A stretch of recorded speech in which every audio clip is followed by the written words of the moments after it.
We'd always got on very well, and Alan had gone to live in Australia, and I think that put a lot of pressure on us. Um, because, obviously Alan didn't want things to happen whilst he was away, but I mean, to get him over, it's not like, coming from round the corner, is it? You've got to come from Australia, not only, the length of the flight, but the time change and everything, because it takes, 4 or 5 days to adjust properly. And there was a lot of strain in the band then. When we told Alan we were going to use the puppet, I mean, he wasn't best pleased. And I think things started to go a little pear-shaped from there. People were not seeing things the same. We'd always gone in the same direction previously to that, and it kind of wasn't like that anymore. It was becoming very strained.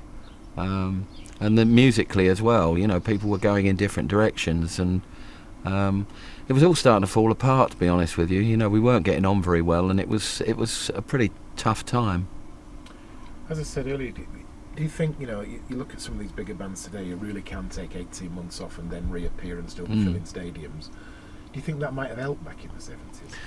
It may have helped. It may have helped because we were together. I mean, like we are now. I mean, we're together much more as a band than we are with any of our families. We're on the road for 6-7 months a year, and I would have liked the band to have been able to tour like that. And I think it may have helped keep the Frantic Four together. I don't know. You just can't say. But having said that, I think to myself now, well, if I wasn't working now for a year, I wouldn't know what to do with myself. It's lovely here, but you can only laze on a beach for so long, can't you? And I know when we have a month or 6 weeks off, after a couple of weeks, let's do something, because it's the way we've always been right from the start. We've always been a working band, and that's just the way we are, I guess, and I wouldn't have it any other way really right now, because I wouldn't know what to do with myself. But I think in terms of audiences, I think, if we made ourselves scarce for a year, 18 months, even 2 years, you'd come back then, and I think, everywhere would be rammed, because we make ourselves very available. We're always in Germany, we're very often in France, we're all over Europe all year, and but we'll just see what happens. Nothing's going to change, I don't think, not now. What about the Whatever You Want album? Because again, there's another very big track that's still very much a part of your catalogue today. Well, what about it? What about it? Well, tell me about it. Tell me about where that song comes from. I had a lovely house down in the country, and in those days, through the 70s, the late 70s, early 80s, it drove me mad, because it was like here, without the sunshine. It was quiet. There was the only thing that went over was air balloons. That's all you'd hear all day. And of course then I was chomping at the bit, because I was doing a bit of the old Nicky Lauder and stuff, and I wanted to get out and rave, and I was bored stiff down at this house. Anyway, Andrew Bown used to come down fairly often, because we'd write songs. I mean, it's a perfect environment to write songs, if you like. And I had a lovely studio down there, and a grand piano in there. And Andrew came down one afternoon. He said, "I've got this idea." Da da da da da. I said, "Yeah." He said, "Whatever you want." I said, "Fantastic," So we started work on it, and as we did, every time we wrote, we got very, very drunk, and we had a bit of Nicky, Of course, writing gets much easier. Funny thing with doing a bit of Nicky Lauder when you're writing is you think it's fantastic, wow.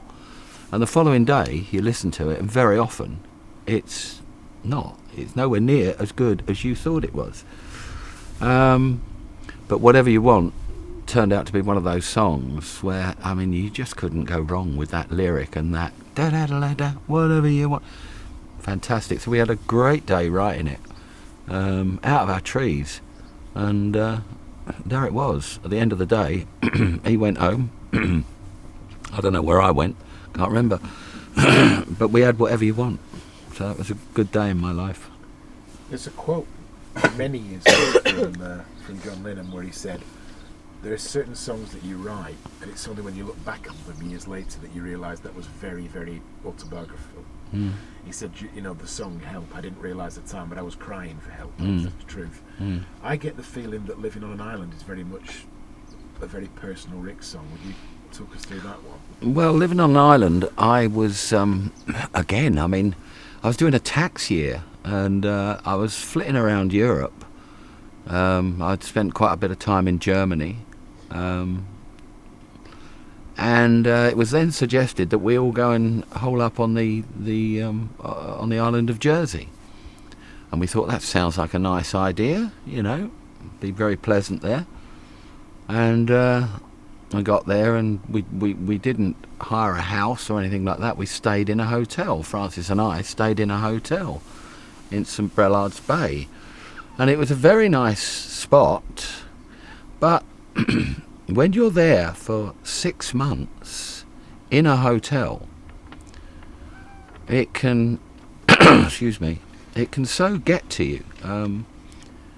And it started to drive me mad because there wasn't a lot to do on the island, really, you know. And so I started the song off with Bob Young, I think. And we just talked about being bored, really, living on an island, waiting for somebody to come out and waiting for somebody maybe to sneak a bit of Niggy Louder on the island, because bad news there, you know. And that song was really lovely, and it reflected the time spent on Jersey. And so I suppose you could say the old nugget, you know, if something good came out of it, it was Living on an Island. But God, we had I mean, we were lucky to be alive, really, because it was going out of my skull.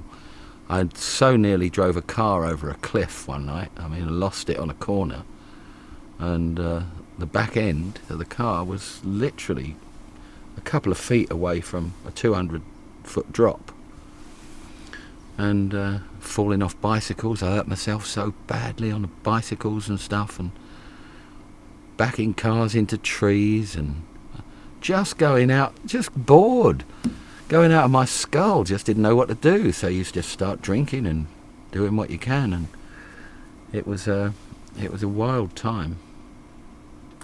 One song I forgot to talk about yesterday, and that is Mystery Song.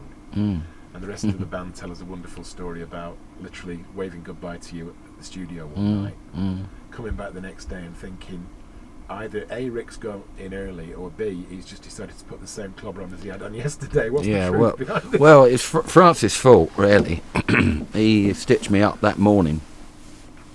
We got to the studio about 11, like we do, and I was going to have a cup of tea, and he whacked a couple of spoonfuls of speed in my tea, and I didn't know that he'd done it.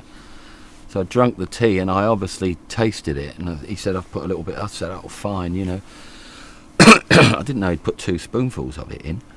And so I'm flying, right through the day, I'm flying.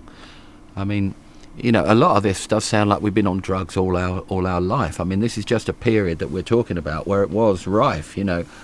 And so everybody left the studio sort of 8, 9 o'clock that evening. I'm still going, I'm still flying, and I'd got this tuning which I loved, this open G tuning that I started to mess about with, and it was one of those things where everything sounded good, you know, because you're away with the fairies, you know.